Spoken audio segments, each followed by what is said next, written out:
Lo, the callings of the companions, or the disciples and discipluses of Emmanuel. The first 4 and later, the 12 disciples as well as the 17 discipluses were not constant companions of Emmanuel. They continued to reside in their houses and went on working full-time as before. Most of them had families and lived like other normal citizens. The disciples and discipluses of Emmanuel did not follow him in the sense that they would have accompanied him constantly, for they really remained loyal, as said, to their work and to their families, as most of them had families and children. The disciples and discipluses only followed Emmanuel's teaching when it says that they followed him. Only now and then, and thus seldom, was he accompanied by several or even by all of his disciples and discipluses. Even Judas was not a constant companion of Emmanuel, which is why also very many gaps and very many things, teaching parts and events are not described in his records.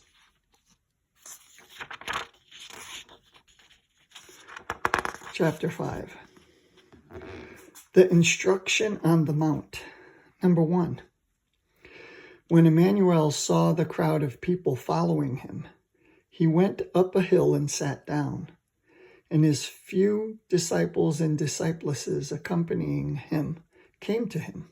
2. And he taught them and said to all. 3. Quote, you are blessed while you are rich in the knowledge of the spiritual and you recognize the truth. The life is yours. 4. You are blessed while you endure hardship. Recognize the truth from this and be comforted. 5.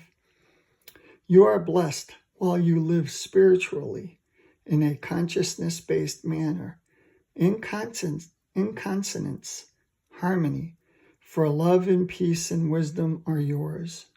6.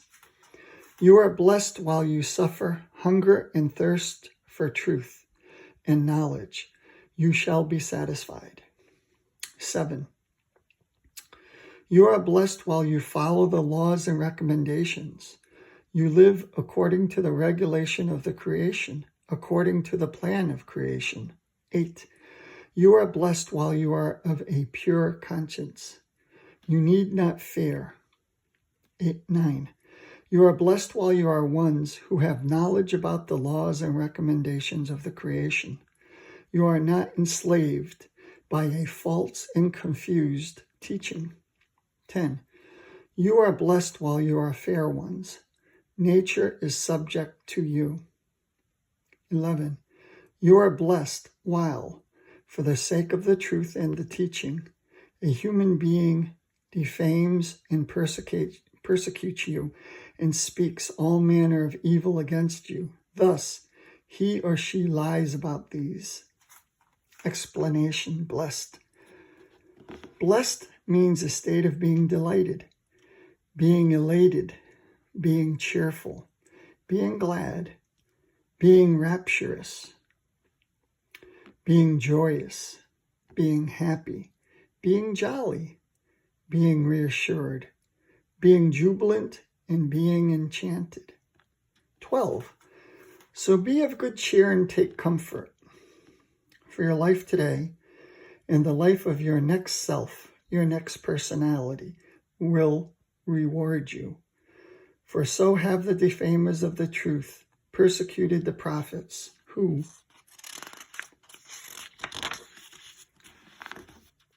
taught before you, and so will they also do to you. So they will persecute and defame and seek to assassinate, insidiously murder you. 13. You are the salt of the earth, and if the salt loses its flavor, with what would something be salted? It is not useful to other things henceforth, unless it be thrown out and stepped on by the people. You are the light of the world, and consider, the city that lies on the top of a mountain cannot be hidden. Do not light a candle and place it under a bushel, but on a candlestick. Thus it shines for everyone who goes into the house and into the area. 16. Likewise, your light shall shine before the human beings, so that each one sees your good deeds and recognizes the truth of your knowledge. 17. Do not think that I have come to do away with the law or the prophets. I have come not to undo, but to fulfill and to reveal the knowledge. 18. Truly I say to you, until the firmament and thus the earth pass away, neither a letter nor a dot of the laws and recommendations of the creation, and therefore of the laws of nature, will pass away, until all happens and is fulfilled. Whoever violates one of the smallest of the laws or recommendations of the creation and teaches the people the teaching confusedly will be called the smallest.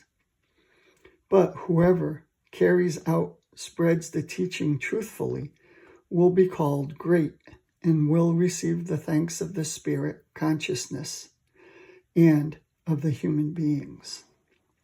20. Truly I tell you, if your fairness does not exceed that of the scribes and Pharisees, you will not be given the thanks of the spirit consciousness of the human beings and of life. You have heard that it was said to them of old, you shall not kill, but whosoever kills shall be found guilty by the courts. Truly I say to you, however, exercise fairness according to the laws of the creation, so that you find the judgment in discernment, logicalness. Therefore, you do not kill. Guilty are all those who kill when not acting in unavoidable self-defense or according to legal verdict based on dire straits. Self-defense. Likewise, guilty is anyone who engages in evil speech and commits evil actions. 24.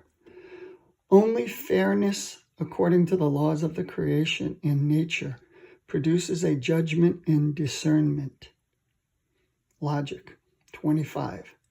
Do not accommodate your adversaries if you are in the right, and the judge will probably decide in your favor. 26. Truly I say to you, you will attain fairness only if you find it yourself and can make your fellow human beings understand it. 27. You have heard that it was said, quote, you shall not commit adultery. 28. Truly I say to you, however, whosoever has sexual intercourse with someone other than his or her spouse shall be delivered to the court, for it is base, inhumane, and contemptible, and is a breach against the laws of the creation. Explanation. One's own male or female spouse is to be understood as any other bond-like relationship or connection. And it is also to be noted here that whoever goes outside of such a bond in pure sexual lust breaks the marriage bond or the bond-like relationship or connection and commits a breach of marriage or breach of the bond or breach of the connection. Such an act, according to the teaching of the prophets, corresponds to female or male whoredom or prostitution. In this respect, it concerns the evil of the one-night stand, sex for one night, as well as other casual sex acts, pedophilia, general sexual abuse of a youth or defenseless person in one's care, as well as rape and sodomy, sexual acts with animals and creatures. 29. If, however, your right or left eye causes annoyance, tear it out and throw it away, because it is better for you that just one of your members be destroyed than your whole body. This is only meant symbolically. Also valid is this: if you see something that causes you annoyance, then turn away from it, because it is better to look away or not to deal with it than to fret about it. 30. If a thought causes you annoyance, destroy it, and ban it from your head, consciousness. For it is better to destroy a thought that incites annoyance than to bring the whole world, thought and feeling world, into an uproar. 31. False prophets who do not lead back to Nocodemian as new selves, personalities, have brought you false teachings and have led you into evil confusion. Explanation. The statement false prophets refers to self-proclaimed prophets, proclaimers and wise ones, who brought irrational teachings and inhumane laws with inhumane punishments. Capital punishment as, for example, stoning. And who also demanded God worship. No one among these false prophets came from the Nocodemian line, from out of which solely the true prophets proceeded. Thank you for listening. Have a great day, and Salome.